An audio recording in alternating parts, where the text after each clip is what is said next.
ஆண்டவராக இயேசு கிறிஸ்து நாமத்தாலே நான் வாழ்த்துகிறேன். மீண்டுமாக உங்களை சந்திக்கிறதுலே நான் மிகுந்த மகிழ்ச்சி அடைகிறேன். உங்கள் சண்டே கிளாஸ் பிள்ளைங்கிட்ட ஒரு கேள்வி கேளுங்க. நீங்கள் எல்லாம் சண்டே கிளாஸ் கொண்டிருக்கிறீங்க, எத்தனை பேர் நீங்கள் ஏசப்பாவை ஏற்றுக்கொண்டு இருக்கிறீங்க? நான் ஏற்றுக்கொண்டு இருக்கிறேன் ஏசப்பா. நிறைய பேர் கை தூக்குவாங்க, மோஸ்ட்லி எல்லாருமே கை தூக்குவாங்க. இல்லைன்னா சின்ன ஏசப்பா எத்தனை பேர் இருக்கிற ஏசப்பா இருக்கிறாங்க அப்படின்னு கேட்டிங்கன்னா சின்ன பிள்ளைங்க புரிஞ்சுக்குவாங்க. சரி, இப்போ நான் வந்து ஒரு கேள்வி கேட்க போகிறேன். என்ன கேள்வின்னா, ஏசப்பாவை பற்றி உனக்கு என்ன தெரியும்? ஏசப்பா பற்றி என்ன தெரியுமா? அக்கா, ஏசப்பா வந்து ஒரு நாள் சாப்பாடே இல்லாமல் வச்சு நிறைய பேருக்கு, அப்போ ஒரு பையன் 5 அப்போ 2 மீன் வச்சுருந்தான், அதை வச்சு ப்ரேயர் பண்ணாங்க, 5000 பேருக்கு சாப்பாடு கொடுத்தாங்கக்கா. Okay, very good. ஏசப்பா அற்புதம் செய்கிறவர். வேற என்ன தெரியும் ஏசப்பாவை பற்றி? ஏசப்பா பற்றி என்ன தெரியுமா? ஏசப்பா வந்து நமக்காக உயிரே கொடுத்தாங்கக்கா. உயிரே கொடுத்தாங்கண்ணே, நமக்காக ரத்தம் சிந்தி சிலுவையில் மறிச்சாங்க. ஓகே, ஏசப்பா நமக்காக ஜீவனே கொடுத்தார். வேற என்ன தெரியும் ஏசப்பா பற்றி? ஏசப்பா பற்றி வேற என்ன தெரியும்? இப்படி நிறைய காரியங்கள் வந்து பிள்ளைங்க சொல்லுவாங்க. ஏசப்பா செஞ்ச அற்புதங்கள் சொல்லுவாங்க, அவங்க சண்டே கிளாஸ்ல கேட்ட வேறு சம்பவங்கள் சொல்லுவாங்க, எல்லாமே அவங்க சொல்லுவாங்க. அதுக்கப்புறமா நீங்க கடைசியா பிள்ளைங்க கிட்ட நீங்க என்ன சொல்ல போறீங்கன்னா, இன்றைக்கு ஏசப்பா பத்தி நான் ஒரு முக்கியமான ஒரு காரியத்தை உங்களோட கூட நான் பகிர்ந்து கொள்ள போகிறேன். நம்முடைய தேவன் எப்படிப்பட்டவர்?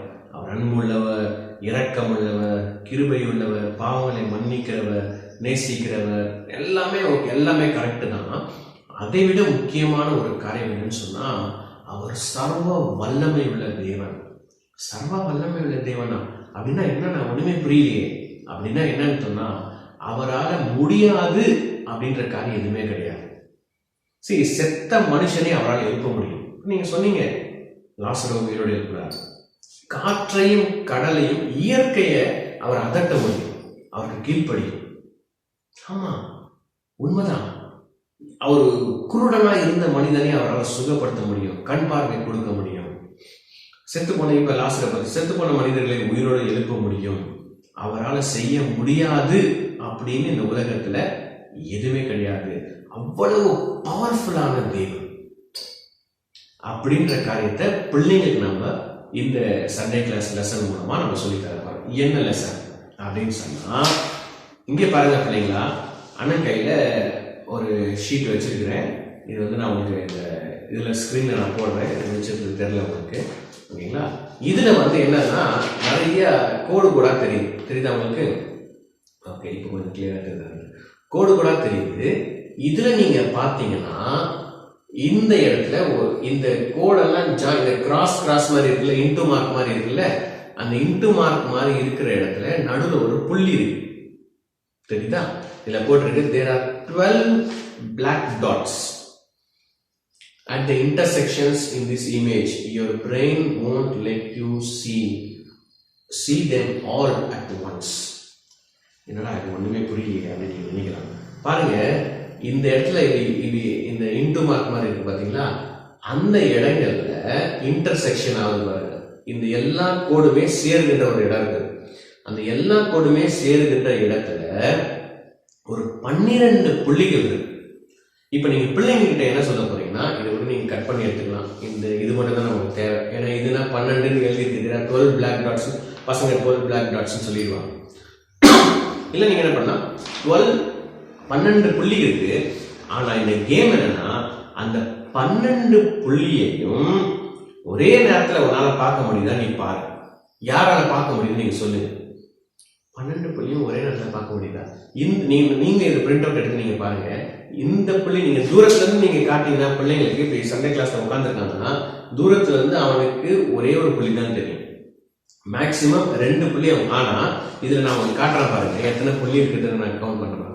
1 2 3 4 5 6 7 8 9 10 11 12 12 புள்ளிகள் இருக்குது.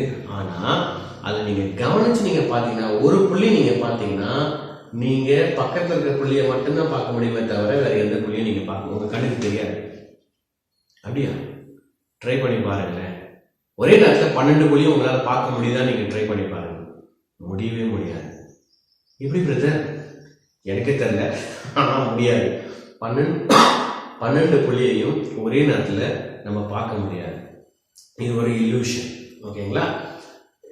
இப்போ நம்ம பிள்ளைங்களுக்கு இதை வச்சு நம்ம என்ன சொல்லி தர போறோம்னா, நிறைய நேரத்துல நம்ம என்ன நினைச்சிடறோம்னா, ஏசப்பா என்னப்பா அவர் ஏசில அடிச்சிட்டாங்க, சிலுவையில இருந்து அவரால் காப்பாற்றிக்க முடியல.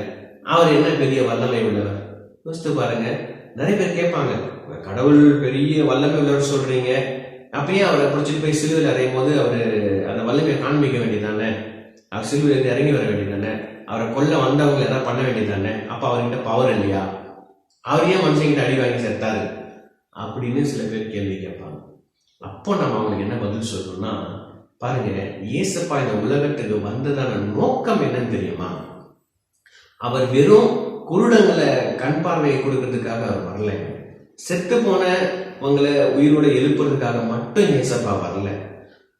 காற்றையும் கடல் மேலையும் எனக்கு அதிகாரம் இருக்குதுன்னு காண்பிக்கிறதுக்காக மட்டும் இயேசப்பா வரல. இயேசப்பா இந்த உலகத்துல வந்ததற்கான மிகப்பெரிய நோக்கம் என்ன தெரியுமா? மனித குலத்திற்காக அவர் ரத்தம் சிந்தி மரிக்கும்படியாய் இந்த உலகத்துக்கு வந்தார்.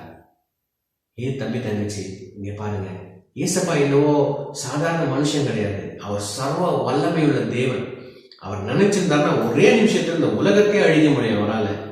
ஆனா அவர் ஏன் இந்த உலகத்துல வந்து மனுஷங்கிட்ட அடிபட்டு செத்தார்?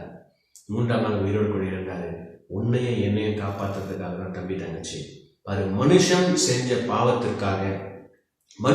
பாவத்திற்காக இன்னொரு மனுஷன் மறிக்க முடியாது. ஏன்னா எல்லாருமே பாவம் செய்திருக்கிறோம். நம்ம எல்லாருமே பிறக்கும் போதே நம்ம பாவத்தை தான் பிறக்கிறோம்னு வேத வசனம் சொல்லுது.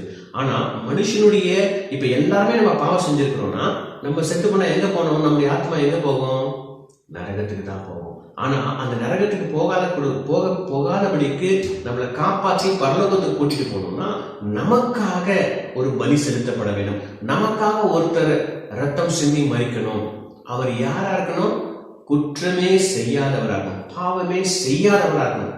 அப்படிப்பட்டவர் தான் பாவியாகிய மனுஷனுக்காக உயிர் கொடுக்கணும். அப்போ இந்த உலகத்துல யார் பாவம் செய்யாதவங்க? எல்லாருமே பாவம் செஞ்சிருக்கிறாங்க. அப்ப யாரும் மனுஷனை காப்பாற்ற முடியும்? யாருமே காப்பாற்ற முடியாது.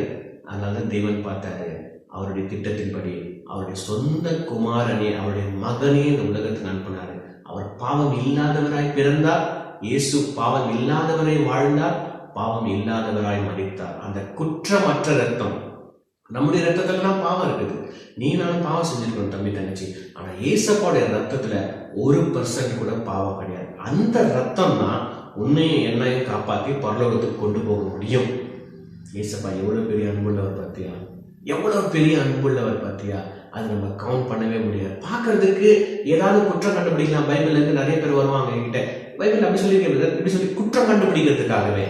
ஏன்னா அவங்க ஒரே ஒரு பாயிண்ட் மட்டும் தான் பாக்குறாங்க. இதெல்லாம் கண்ணுக்கு தெரியல. தேவன் எவ்வளவு பெரியவர், அவருடைய வல்லமை என்ன, அவருடைய பவர் என்ன யோசித்து பாருங்க. நம்ம உலகம், இவ்வளோ பெரிய உலகம் நம்ம சொல்றோம், அது சின்ன பால் மாதிரி. அவர் அந்த பாலை தூக்கி போறதுக்கு எவ்வளவு நேரம்? அந்த பாலை கொளுத்துறதுக்கு எவ்வளவு நேரம்? அவர் அவ்வளவு பவர்ஃபுல்லான தேவனுங்க. ஆனா மனுஷனுடைய மூளைக்கு ஏற்றது 1 தெரியுது, 2 தெரியுது, இங்க 3 தெரியுது, ஆனா இங்கே தெரிய மாட்டேங்குது. இங்க பார்த்தா இங்கே தெரிய மாட்டேங்குது. இங்க இருக்கிற மாதிரி தெரியுது, பக்கத்துல இருக்க தெரியுது, ஆனா இங்கே தெரிய மாட்டேங்குது. மனுஷனுடைய அவனுடைய பிரெயின் வந்து லிமிட்டட், மனுஷனுடைய இன்டெலிஜென்ஸ் வந்து லிமிட்டட். ஆனால் தேவன் நம்முடைய மூளைக்கு எட்டாத பெரியவர். அவரை புரிந்து கொள்ள வேண்டும், அவரை அறிந்து கொள்ள வேண்டும் என்று சொன்னால் நம்மளால முடியாது. அதான் சொல்றாரு, என்னையே நான் வெளிப்படுத்தினாதான் உங்களால என்ன புரிஞ்சுக்க முடியும் ஏசப்பா சொல்றாரு. ஏன்னா நம்ம மூளைக்கு எட்டாது. அவர் அவ்வளவு பெரிய தேவன், அவ்வளோ பெரிய தேவன். உன்னை தெரிஞ்சிருக்கிறாரு, உன்னை நேசிக்கிறாருன்னு சொன்னா உன்னால நம்ப முடியல தம்பி தங்கச்சி. என்ன நேசிக்கிறாரா? எப்படி சொல்றீங்க என்ன நேசிக்கிறாருன்னு? உங்க வீட்டு பக்கத்துல எத்தனையோ பிள்ளைங்க இருக்கிறாங்க, எல்லாருமே சண்டே கிளாஸ்க்கு வரலையே. வீட்டு பிள்ளைங்க, உங்க வீட்டு பக்கத்துல ஒரு ஸ்கூல்ல எத்தனையோ பசங்க படிக்கிறாங்க, எல்லாமே சர்ச்சைக்கு போகலையே. ஏன்? என்ன ஏசப்பா உன்னை தெரிந்து கொண்டிருக்கிறாங்க. அவ்வளவு பெரிய தேவன் உன்னை தெரிஞ்சுக்கிறாங்க, உன்னை தெரிந்து கொண்டிருக்கிறாங்கன்னு சொல்லும் போது எவ்வளவு சந்தோஷமா இருக்கு பத்தியா? அவனுக்கு என்ன செலக்ட் பண்ணிருக்காங்களா? உன் பேரு கூட ஏசப்பாக்கு தெரியும். அப்படியா? ஏன் ஏசப்பாக்கு தெரியுமா? ஆமா, அதான் ஏசப்பாவுடைய அன்பு அப்படின்றத, இயேசுவானவர் ஆண்டவர் எவ்வளவு பெரியவர் அப்படின்றத, அவர் சர்வ வல்லமை உள்ளவர் என்பதை பிள்ளைங்களுக்கு புரிய வைக்கிறதுக்காக தான் இந்த சின்ன ஒரு கேம் மூலமா நம்ம பிள்ளைங்களுக்கு நம்ம சொல்லித்தர போறோம். ஒரே ஒரு வசனத்தை நான் வாசிக்கிறேன். வெளிப்படுத்தல் விசேஷம் 4ஆம் அதிகாரம் 11ஆம் வசனத்தை நான் வாசிக்கிறேன். வெளிப்படுத்தல் 4:11. கர்த்தாவே தேவரே, மகிமையும் கனத்தையும் வல்லமையும் பெற்றுக்கொள்கிறதற்கு பாத்திரராய் இருக்கிறீர். நீரே சகலத்தையும் சிருஷ்டித்தீர், உம்முடைய சித்தத்தினாலே அவைகள் உண்டாயிருக்கிறவைகளும் சிருஷ்டிக்கப்பட்டவைகளுமாய் இருக்கிறது என்றார்கள். கர்த்தாவே தேவரே மகிமையும் கனத்தையும் வல்லமையும் பெற்றுக்கொள்வதற்கு அவர்தான் பாத்திரர். அவருக்கு தான் எல்லா கனம், அவருக்கு தான் எல்லா மகிமை. ஏன்னா அவருக்கு தான் எல்லா வல்லமை. அவரால் தான். அவர் இல்லைன்னா இந்த உலகத்துல எதுவுமே இயங்காது. தம்பி தங்கச்சி, நம்ம சாதாரணமான மனிதர்கள், ஒரு நாள் நம்ம சுத்த போயிடுவோம். ஆனா தேவனுக்கு முதலும் அவருக்கு ஆரம்பமும் கிடையாது, முடிவும் கிடையாது. அவ்வளவு சர்வ வல்லமை தேவன். அப்படிப்பட்ட தேவனை நீயும் நானும் நம்முடைய இருதயத்தில் ஏற்றுக்கொண்டு அவர் பிள்ளைகளா நம்ம வாழ்றோம்னு நினைக்கும் போது எவ்வளவு சந்தோஷமா இருக்குல்ல. ஏசப்பா உண்மையாகவே he is a great God அப்படின்னு நம்ம சொல்றோம். அதனால இந்த ஒரு the power of God, தேவனுடைய வல்லமை என்ன, அவர் எவ்வளவு பெரியவர் என்பதை இந்த ஒரு சின்ன ஒரு கேம் மூலமா பிள்ளைங்களுக்கு நம்ம சொல்லி தர போறோம். இதை வந்து நீங்க பிள்ளைங்களை உட்கார வச்சு நீங்க காட்டினீங்கன்னா பிள்ளைங்க ஒண்ணுமே தெரியாது. ஒரு புள்ளி தான் தெரியும். ஆனா இந்த 12 புள்ளி இருக்குது, ஒண்ணா பார்த்தா கிளீனா தெரியும். பிள்ளைங்க நீங்க கையில கொடுத்து பாருங்க, கையில கொடுத்தாங்கன்னா இங்க ஒண்ணு தெரியுது, அதே நேரத்துல இங்க தெரியுதா, இங்க பார்த்தா இங்க தெரியுது, இங்க பார்த்தா இங்க தெரிய மாட்டேங்குது. இது ஒரு ஆப்டிக்கல் இல்யூஷன் அப்படின்னு நம்ம சொல்றோம். அதனால இது உங்களுக்கு பிரயோஜனமாக இருந்திருக்கும் நான் நினைக்கிறேன். மறுபடியும் இன்னொரு கேம் இல்ல பசிலோட நான் சந்திக்கிறேன். கர்த்தர் தாமே ஆசீர்வதிப்பாராக. தேங்க்யூ ஃபார் வாட்சிங். God bless you.